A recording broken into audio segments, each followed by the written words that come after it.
آج ہم بات کریں گے کہ کیا ہماری عبادتیں یہ ثابت کرتی ہیں کہ ہم نیک ہیں؟ کیا ہماری عبادتیں اس چیز کا کریڈٹ ہیں کہ ہم نیک ہیں، یا پھر ہمارے عمل ثابت کرتے ہیں کہ ہم نیک ہیں؟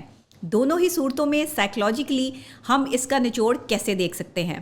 اگر آپ کسی کو نیک دیکھ سکتے ہیں یا نیکی کا اس کی اندازہ لگا سکتے ہیں، تو آپ اس کی نیکی کا اندازہ اس کی عبادت سے نہیں لگا سکتے کہ آپ وہ بندہ عبادت گزار کتنا ہے۔ دیکھیں، عبادت جو بندہ کرتا ہے اس کا اللہ کے ساتھ ایک اپنا معاملہ ہے۔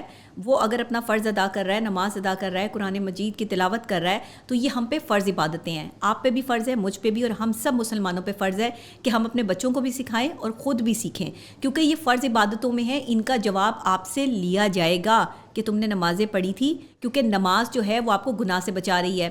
قرآن پاک کی جب آپ تلاوت کر رہے ہیں یا اسے ترجمے سے پڑھ رہے ہیں، تو آپ کو سمجھ آ رہی ہے کہ اللہ تعالیٰ بندے کو جو ہے وہ کس سمت میں دیکھ رہے ہیں، کیا چاہتے ہیں بندے سے، بندے کو بنانے کا مقصد کیا ہے۔ اور اگر بندہ کسی حال میں پریشان ہے، اسے اپنے معاملات میں کسی سے رہنمائی نہیں مل رہی، تو وہ قرآن پاک کو کھولے، اس کی صورتوں سے جو ہے وہ رہنمائی لے، ترجمے سے پڑھے۔ آپ کو پتہ چلے گا کہ اللہ تعالیٰ نے جو ہے وہ ایسی صورتیں اتاری ہیں، ایسی جو ہے وہ اللہ کا کلام اتارا ہے کہ جن کو پڑھنے کے بعد آپ اپنے آپ کو ایزی محسوس کر سکتے ہیں، اپنی پریشانی سے چھٹکارا حاصل کر سکتے ہیں۔ اور اس طرح کے بہت ساری احادیث مبارکہ بھی موجود ہے کہ جس میں حضور اکرم صلی اللہ علیہ وآلہ وسلم خود جب پریشان ہوا کرتے تھے، تکلیف میں ہوا کرتے تھے، تو وہ کیا کلمات پڑھتے تھے اور کس طرح اپنی پریشانی کو دور کرنے کے لیے جو ہے وہ ان کے معاملات زندگی وہ کیسے جو ہے اللہ کے سامنے پیش کرتے تھے۔ تو یہی طرز عمل ہمیں بھی سیکھنا ہے۔ لیکن آج کے معاشرتی جو فرقہ واریت ہے، جو معاملات ہیں، جو سچویشن ہے، اس میں ہر بندہ جو ہے وہ بہترین مسلمان اپنے آپ کو ثابت کرنا چاہتا ہے۔ بہترین انسان ثابت نہیں کرنا چاہتے لوگ، یہاں پہ لوگ بہترین مسلمان ثابت کرنا چاہتے ہیں۔ بہترین مسلمان ہونے کا مقصد یہ نہیں ہے کہ آپ کی عبادت دلیل ہے اس چیز کی کہ آپ نے جو ہے وہ عبادت کر لی تو آپ بہت نیک ہیں۔ نہیں، عبادت کوئی دلیل نہیں ہے۔ آپ اس چیز کو دلیل نہیں مان سکتے۔ عبادت آپ نے کرنی ہے، وہ آپ پہ فرض ہے، وہ آپ نے کرنی ہے۔ معاملات سے پتہ چلتا ہے کہ خدا کا خوف کتنا ہے۔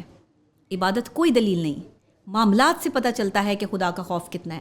تو اگر آپ خدا کے خوف کی بات کرتے ہیں، اگر آپ کے اندر خدا کا خوف موجود ہے، اگر آپ کسی کو تکلیف نہیں پہنچاتے، کسی کو اذیت نہیں پہنچاتے، کسی کے راستے میں رکاوٹ نہیں ہے، کسی کی غیبت نہیں کرتے، کسی پہ تہمتیں نہیں لگاتے، کسی پہ جھوٹے بیان بازی نہیں کرتے، کسی کو گرانے کے لیے اس کے خلاف جو ہے وہ جھوٹا پراپرگینڈا نہیں کرتے، کہیں جھوٹی گواہی نہیں دیتے، کہیں پیسے لے کے جھوٹے گواہ نہیں بنتے، تو آپ یہ ذہن میں رکھیں کہ آپ ایک اچھے اور نیک انسان ہیں۔ آپ کے اندر وہ نیکی پل رہی ہے جو آپ کے معاملات سے ظاہر ہو رہی ہے۔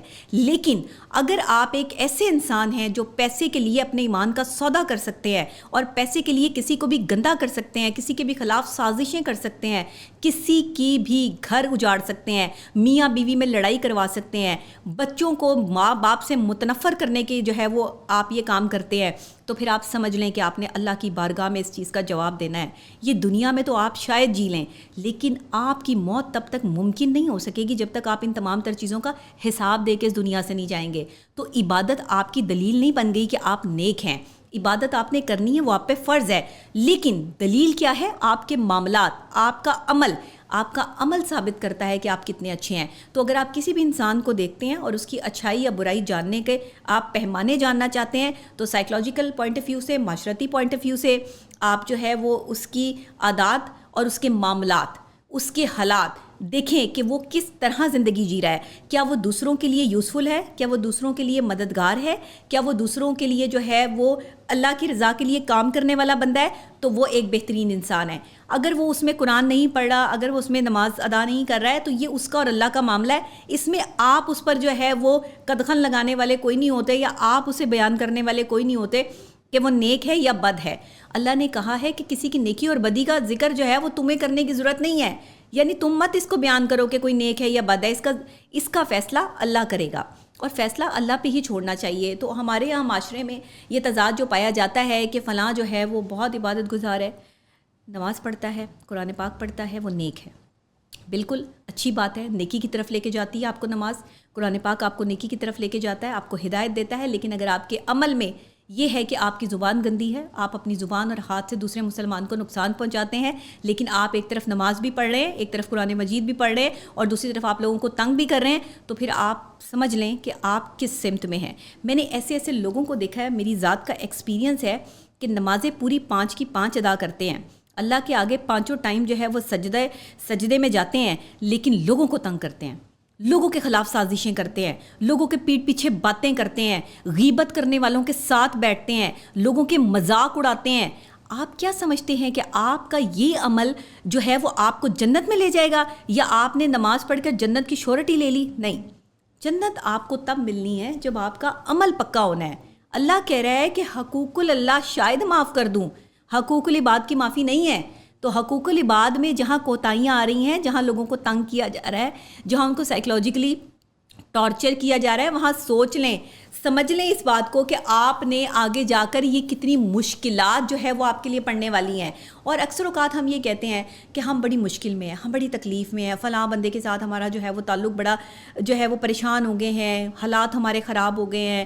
اس میں سے ایک ریزن یہ بھی ہے کہ آپ نے لوگوں کو تنگ کیا ہوگا، آپ نے کسی کی حق تلفی کی ہوگی، آپ نے کسی کو دکھ دیا ہوگا، آپ کی وجہ سے کسی کی آنکھ میں آنسو آیا ہوگا۔ اگر ایسی بات موجود ہے، اپنا محاسبہ کرو، اپنے آپ کو دیکھو، اپنے آپ کو اکیلے کمرے میں بیٹھا کے اپنے آپ سے پوچھو کہ کیا کبھی زندگی میں کسی کے لیے تکلیف کا باعث بنے ہو؟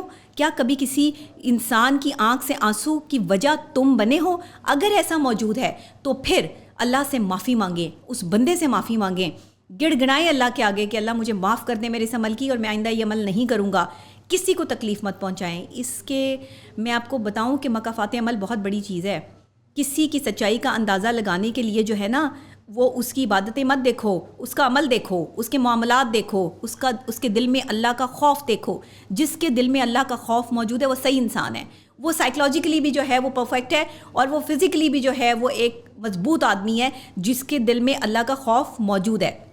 تو آج ہم نے بہت سے لوگ مجھ سے پوچھ رہے تھے کہ جی ہمیں بتائیں ہمیں کیسے اندازہ ہوگا کہ اچھا بندہ کون ہے اور برا بندہ کون ہے۔